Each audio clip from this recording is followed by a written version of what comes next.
Hello. Hello. Happy Tuesday. Happy snowy Tuesday.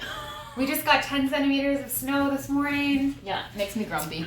After we've had some, glimmers It's spring, of spring. they say.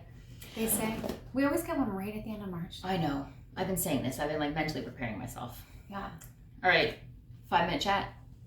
We've already lost 30 seconds of it.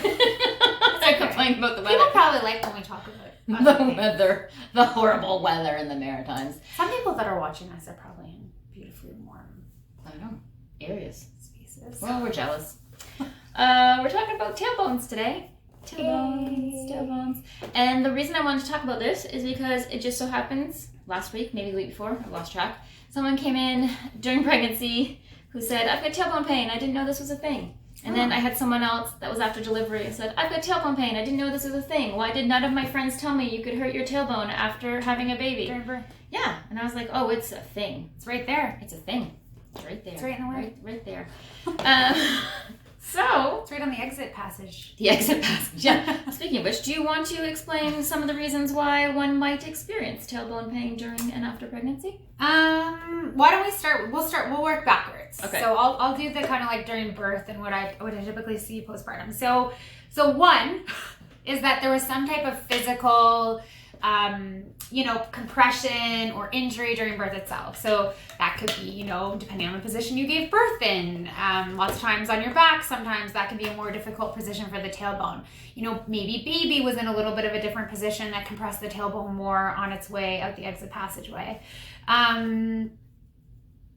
Sometimes forceps used. Yes, forceps, even vacuum sometimes. Yeah. The other thing I find too, which this is the one I find is more unexpected, so maybe kind of like similar to your patient, is that if somebody has had an episiotomy or a lot of stitching, that can sometimes make the pelvic floor less mobile, obviously immediately after that. And so that can create a lot of tension in the muscles that are around the tailbone. Yeah. So people who previously hadn't had tailbone pain all of a sudden are like, oh, like my tailbone's bothering me. Because look, the Kegel muscles attach to the tailbone in the back. Surprise. And sitting, like you go from, not necessarily being as sedentary and then you have a new baby and you're sitting a lot. All the time. A lot. You're feeding, you're holding them, they're sleeping on you. Sometimes you're in those like, oh, what? I know what I want to talk about. Oh, Aaron's got a plan. The hospital bed. Because you're in that 30-degree, slide onto your tailbone and sit there. I remember just being I couldn't sit in that position. I also was having a lot of diaphragm pain though, which we should talk about sometime. Oh, yeah, but I remember just being I didn't know what to do with the bed. I was wanting to fire myself out there and escape out of the hospital.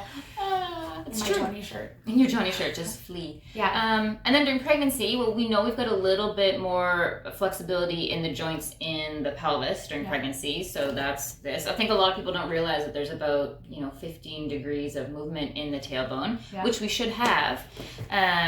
But sometimes it just gets a little bit more mobile, or sometimes it doesn't move very well at all. If someone feels like they've got a baby's head pressing on their pelvic floor, or they're worried about peeing their pants all the time, and they'll kind of grip their pelvic floor muscles and they'll pull their tailbone under. And just changes in muscle mass. So nice glutes serve as a cushion for your tailbone, and sometimes we start to see those atrophy during pregnancy, and that can continue on into after. That's after a big one too. Postpartum. I have a patient right now who has, for a lot of reasons, has lost a lot of weight postpartum, and I always say to her you've got no protection there. No protection. And she totally laughs and knows it, but we have to kind of do some extra things because she just literally is sitting on her tailbone all day. Yeah. So there's lots that can be done in physio. We usually get you to start moving your tailbone again. Actually, I will preface this. In physio, we do tend to start externally, or I do clinically. I start externally. I find going internal to work on a tailbone is a more aggressive way to do it. So I usually delay. But just get to know each other first. Positioning, exercises, ergonomic instructions, stretches, strengthening the glutes, breathing. Yeah, conscious down training. Training the pelvic floor. Just kind of paying attention, when you're sitting, are you holding certain areas? Are you holding a lot of tension in certain areas?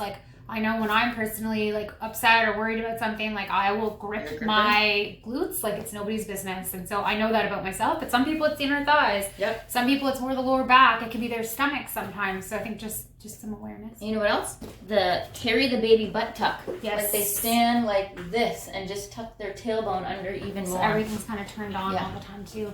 Anyways, that's 5 minutes. Anything else you want to add? Oh my gosh, that was 5 minutes. I know, we talked about the weather for like 30 seconds. It was worth it. You guys should to see let that out. It was miserable. very therapeutic for me. All right, that's it. Bye. Bye.